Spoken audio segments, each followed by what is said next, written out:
नमस्कार।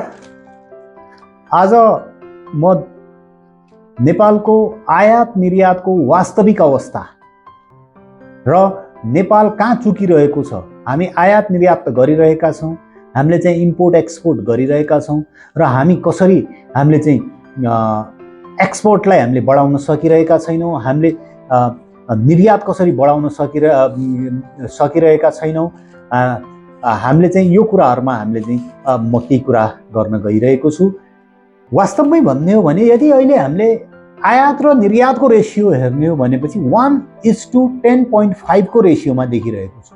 जुन डाटाहरुले अहिले हामीले अध्ययन गरिरहेका छौँ 1:10.5 भनौं कि हामीले 10.5 गुना चाहिँ नेपालमा सामान मगाइरहेका छौँ भनेपछि जम्मा त्यसको एक भाग चाहिँ हामीले विदेशमा सामान पठाइरहेका छौँ। अहिले वास्तवमै हेर्नु पर्दाखेरि नेपालको स्थिति यो किसिमको रहेको छ भने हामी कहाँ चुकिरहेका छौँ त। हामीले त धेरै नेपालको हामीले कुरा गर्नु पर्दाखेरि, हामीले चाहिँ अध्ययन गर्दाखेरि, हामीले चाहिँ डाटाहरु प्रेजेन्ट गर्नु पर्दाखेरि हामीले नेपालले धेरै नै निर्यात गर्न सक्छ, हामीले चाहिँ बाहिर धेरै नै सामान पठाउन सक्छौं भन्ने कुराहरुमा चाहिँ हामीले हेरेर अध्ययन गर्छौं। तर पनि हामीले वास्तवमै भन्नु पर्दाखेरि त्यो कुराहरु हामीले लेख्न सकिरहेका छैनौं, गर्न सकिरहेका छैनौं। अहिले व्यापार घाटालाई यदि हामीले हेर्ने हो भनेपछि हामीले चाहिँ 15 खर्बको हाराहारी त हाम्रो व्यापार घाटा चाहिँ हामीले त्यो देखिरहेका छौं। यो व्यापार घाटा हामीले देख्नुको अर्थ के हो त वास्तवमै भन्ने हो भनेपछि हामीले जुन हाम्रो व्यापारको कुरा भइरहेको छ नेपालमा, व्यापारमा अथवा हामीले आयात निर्यातको कुराहरुमा हामीले अध्ययन गर्नु पर्दाखेरि, डाटा हेर्नु पर्दाखेरि हामी डलरमा किन्छौं, त्यो इम्पोर्टमा हामीले त्यो डाटालाई देखाइरहेका छौं भनेपछि हामीले चाहिँ एक्सपोर्टमा गर्नु पर्दाखेरि, हामीले चाहिँ निर्यातमा देखाउनु पर्दाखेरि त्यही डलरमा किनेर भारूमा बेचेको कुरालाई चाहिँ हामीले आयात र निर्यातको कुराहरु देखाइरहेका छौं। डलरमा निर्यात गर्छौं र हामीले चाहिँ भारूमा आयात गरिरहेको देखाइरहेका छौं र त्यही नै हाम्रो चाहिँ एक्स माइनस एम भनौं कि हामीले चाहिँ आयात र निर्यातको कुराहरुलाई हामीले चाहिँ जोडेर हामीले चाहिँ नेपालको सूचकांकहरु बनाइरहेका छौं, हेरिरहेका छौं, अध्ययन गरिरहेका छौं। तर त्यो जुन देखिरहेका छौं त्यो वास्तविकता त्यो होइन।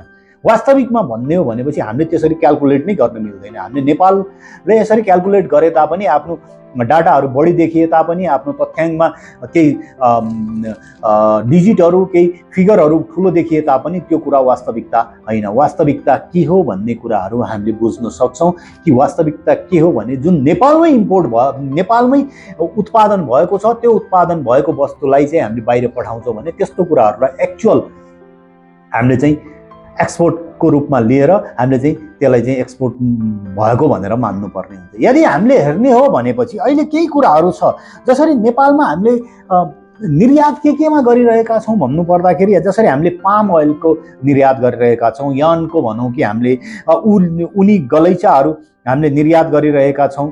यस्तै गरेर फलाम स्टिलको उत्पादनहरु हामीले निर्यात गरिरहेका छौं। मसँग अरु डाटा हेर्नु पर्दाखेरि अलैँचीको हामीले चाहिँ निर्यात गरिरहेका छौं, सोयाबिन तेलको निर्यात गरिरहेका छौं, तयारी पोशाक तथा त्योसँग जोडिएका कुराहरु हामीले चाहिँ निर्यात गरिरहेका छौं। जुटका उत्पादनहरु, जुसहरु, उनी फेल्टका सामानहरु, यो कुराहरु हामीले निर्यात गरिरहेका छौं। तर हामीले आयात गर्दाखेरि यही कुराहरुको यदि हामीले हेर्ने भने यही कुराहरु हामीले आयात गरिरहेका देख्छौं। हामीले पेट्रोलियम पदार्थ त भइ नै हाल्यो अब आयात गर्दाखेरि।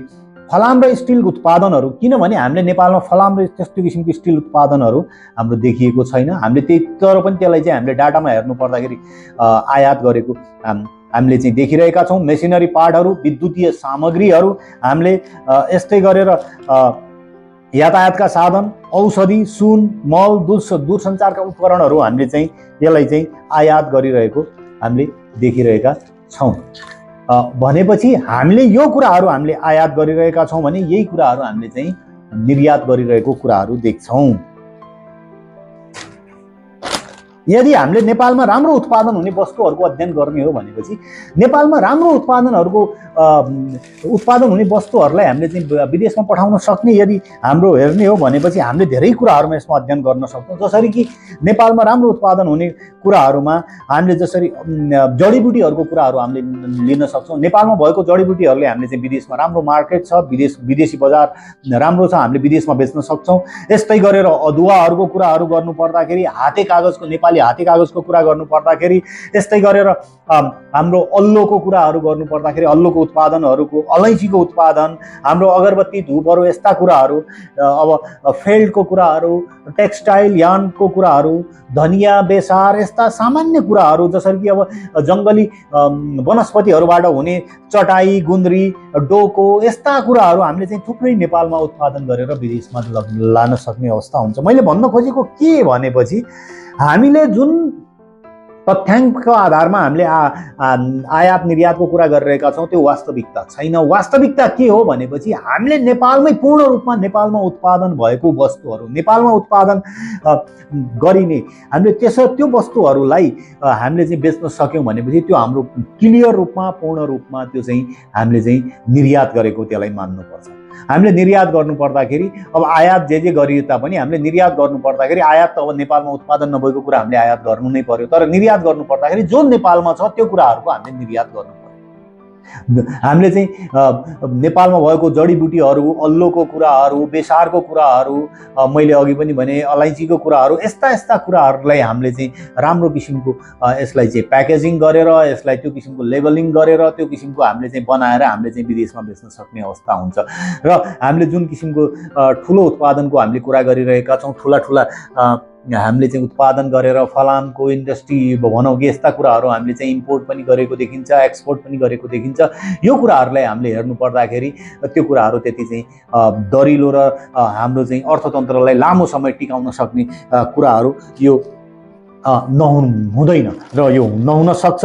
र जसले गर्दाखेरि अहिले आएर हामीले चाहिँ यसलाई चाहिँ त्यो रूपमा चाहिँ हामीले लिन सक्ने अवस्था हुँदैन। नेपालको कुल निर्यातको यदि हामीले सम्भावना हेर्ने हो भनेपछि हामीले चीनसँग भारतको भन्दा हामीले चाहिँ 2 गुणा चाहिँ चीनसँग हामीले चाहिँ कारोबार गर्न सक्छौँ। यदि हामीले अध्ययन गर्ने हो र हामीले त्यसमा जाने हो भनेपछि कुल यदि हामीले चाहिँ यदि 2.2 अर्बभन्दा बढी पर इयर, त्यो अर्ब डलरभन्दा बढी चाहिँ पर इयर हामीले चाहिँ चीनसँग हामीले चाहिँ अहिले चाहिँ निर्यात गर्न सक्ने अवस्था हामीसँग रहेको छ। यस्तै गरेर भारतसँग हामीले निर्यात गर्नको लागि 1.2 अर्ब डलरभन्दा बढी हामीले चाहिँ अहिले जति हामीसँग छ, हामीसँग जति स्रोतहरू छ, यो कुराहरूलाई हामीले हेर्ने भने त्योभन्दा बढी चाहिँ हामीले निर्यात गर्न सक्ने अवस्था रहेको छ। यसरी अमेरिकासँग पनि 0.8 अर्ब डलरभन्दा हामीले चाहिँ बढी निर्यात गर्न सक्ने अवस्था छ। यसरी जापानसँग 0.7 र अन्यहरूसँग पनि हामीले 0.7 भन्दा माथि चाहिँ हामीले निर्यात गर्न सक्ने अवस्था रहेको छ अहिलेको अध्ययन गर्नु पर्दाखेरि। मैले भन्न खोजेको के भनेपछि हामीले के कुराहरूको निर्यात गर्न सक्छौँ त भन्नु पर्दाखेरि त्यो कुराहरू जो अन्य कन्ट्रीमा देखिएको छैन र हाम्रो नेपालको लागि यो नेपालमा राम्रो पाइन्छ भन्ने किसिमको जुन आधार रहेको छ, त्यो आधारमा हामीले त्यही कुराहरूमा जोड दिन पर्यो।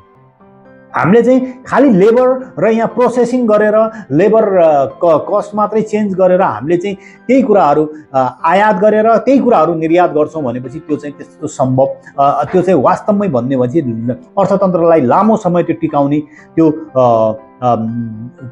कुरा पनि होइन र त्यसले गर्दाखेरि हाम्रो अर्थतन्त्र दिगो पनि हुँदैन। दिगो अर्थतन्त्र तब हुन्छ जब हामीले आफ्नै उत्पादनलाई हामीले राम्ररी ल्याएर, राम्ररी बेचेर, राम्ररी काम गरेर आफ्नै उत्पादनलाई हामीले बेच्न सक्छौँ। र जसरी मैले भने वनस्पतिबाट उत्पादन भएका सरसामानहरू हामीले विदेशमा गर्न सक्छौँ, गलैँचाहरू विदेशमा बेच्न सकिरहेका छौँ, त्यसको मार्केट बढाउनु पर्यो।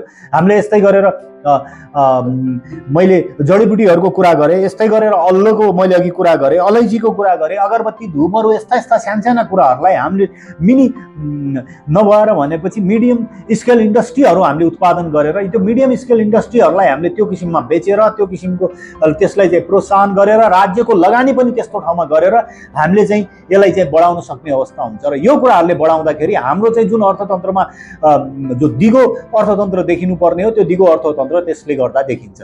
अदरवाइज हामीले चाहिँ यसरी गरिरहेका हुन्छौँ र यसरी गर्दाखेरि हाम्रो तथ्याङ्कमा देखिन्छ, हाम्रो डाटामा देखिन्छ, सूचकाङ्कमा देखिरहेको हुन्छ, हामीले चाहिँ आयात निर्यातको भोल्युम चाहिँ धेरै ठुलो देखिरहेको हुन्छ, तर वास्तविक आयात निर्यातको जुन ग्याप हो त्यो ग्याप चाहिँ रहँदैन। जसले गर्दाखेरि मैले अघि पनि भने हामीले चाहिँ 10.5 टाइम्स हामी बढी चाहिँ हामीले चाहिँ आयात गरिरहेका छौँ भनेपछि यो कुराहरूलाई पनि हामीले मध्यनजर गरेर हामीले निर्यातमा यसरी ध्यान दिनुपर्ने अवस्था छ र हामीले आफ्नै उत्पादनहरूलाई कसरी विदेशमा लान सकिन्छ भन्ने कुराहरू सोच्नुपर्ने र सोचनीय छ र जसले गर्दाखेरि हाम्रो अर्थतन्त्र स्टेबल हुन्छ, हाम्रो अर्थतन्त्रमा सानोतिनो झट्काहरूले चाहिँ असर नगर्न सक्ने